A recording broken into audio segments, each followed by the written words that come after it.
Welcome, curious minds, to this deep dive into finding that perfect condo unit. Today, we're exploring the 5 key factors that can really make a difference in your property journey.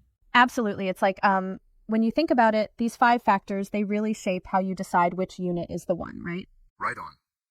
We're talking about entry price, layout and livability, demand and supply dynamics, timing of your exit, and the exit strategy along with buyer affordability.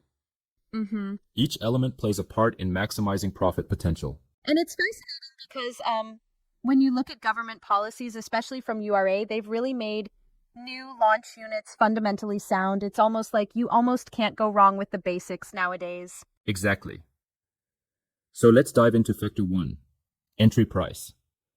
There's a lot of misconception that, like, higher floors or those premium views are always better. Yep. But history shows us that sometimes a less glamorous view can yield higher profits because of a lower entry price. Right. For example, take the case of Commonwealth Towers. A 2-bedroom with a block view was purchased at about $1,567 PSFF, later fetching a profit margin that was noticeably higher compared to a pool view unit bought at $1,694 PSFF. Yeah, it's interesting. Because that block view unit netted an extra $778 profit, even though it might not have sounded as appealing at first glance. It's like getting more bang for your buck by focusing on the entry price. It really shifts your perspective. And then you have, floor level differences. While higher floors often come with that premium, it really pays to benchmark. If the premium goes beyond 20 to 30%, that lower entry price advantage can really win out. Spot on. Now, moving into factor 2, layout and livability. This is not just about how good a place looks on paper, it's about how well it functions day to day. Yeah, exactly. Think about it.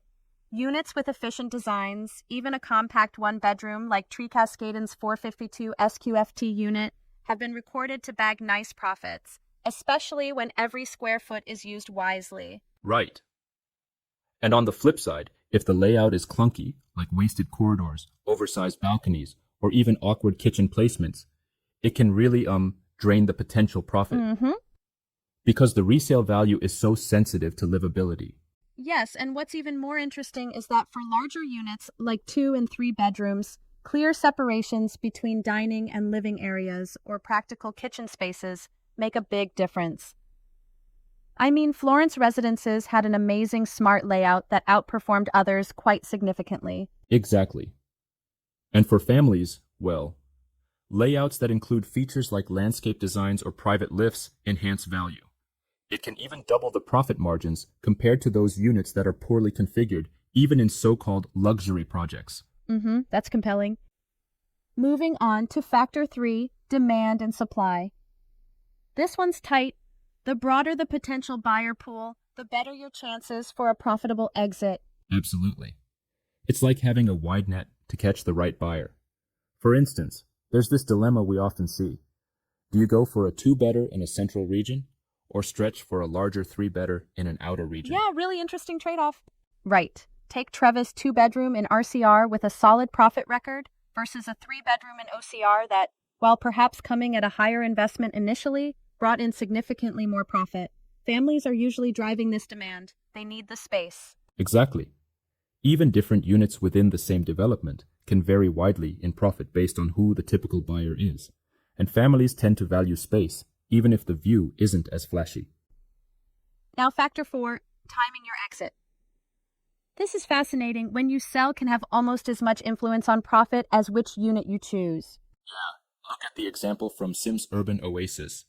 2 similar units bought at the same time, but one was sold in late 2021 and the other, after just an 8-month wait, was sold at a significantly higher price.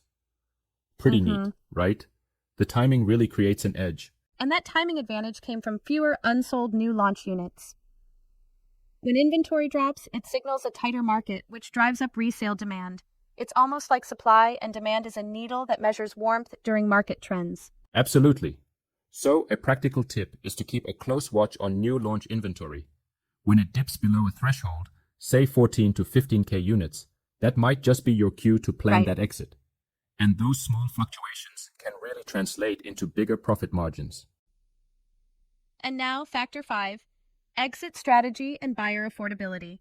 This is about knowing who your future buyer will be and ensuring they can actually afford the next step. Yeah, this is crucial. For instance, consider Pine Tree Hill's 4-bedroom units. They're positioned for condo upgraders, who typically have decent cash reserves from their previous property sales. It's as if the project is designed around future buyers' affordability profiles. Right. And that clarity in exit strategy sharpens your profit projection. Exactly. Even HDB upgraders targeting 3-bedder units show that when their cash proceeds from selling flats are sufficient to cover down payments, your unit's exit becomes that much more viable. So, in essence, it's about matching the future buyer pool's ability to afford the unit with the unit's price. If they can't, even a unit with stellar design and location might end up stalling on the market. That's a key point. Now, if I may interject a small critique here, while the literature often emphasizes that government policies ensure almost all new launch units are fundamentally sound, I wonder if that might oversimplify things a bit. Sometimes, even within a well-designed framework, subtle layout inefficiencies or overlooked features can matter, especially to discerning buyers. That's a fair point. I agree that while URA policies make it hard to find a bad layout, it doesn't guarantee perfection. Buyers and investors still need to look closely at the livability factors because even small nuances can, add up over time. Exactly. A minor inefficiency could end up costing a tidy sum in resale value. It really emphasizes the need for a strategy that blends numerical analysis, like entry price differentials, with qualitative aspects such as practical layout and affordability for future buyers. And when you stitch all this together, it ends up being a rather clever framework. Benchmark the premiums. Really dissect the unit designs. Keep an eye on broader market indicators like supply levels, and always have a clearly defined exit plan. Absolutely. Every detail counts. I mean, it's like you're an architect of your own profit story. Each decision builds upon the last, ultimately leading you to that ideal exit moment. Yeah, exactly. And let's not forget that, with the right strategy, a unit that initially might not have had the most eye-catching features can end up being the smartest financial move. It's almost like turning a modest investment into a gold mine by playing your cards right. And there's a nuance here as well. The market trends and buyer profiles can shift. So staying adaptable and continuously monitoring key signals, like that dip in unsold inventory, is fundamental. True, and that awareness can give you an edge over less informed investors. It's not just what you buy. It's also when you decide to sell. Yeah, indeed. Timing is everything. Let's also touch a bit on the psychological aspect here. Thinking like your future buyer. That mindset helps you predict how certain design elements or pricing strategies might resonate in the resale market. Exactly. It's like you're stepping into their shoes. And if you understand what those future buyers are looking for, be it space for families or affordability for upgraders, you're better placed to secure a profit. The more you empathize with the end consumer, the stronger your strategy becomes. And I guess in the end, it all boils down to these 5 factors working in concert. It's not one single element, but how they all blend, entry price, layout, demand, timing, and exit strategy, that ultimately defines the success of your investment. Precisely.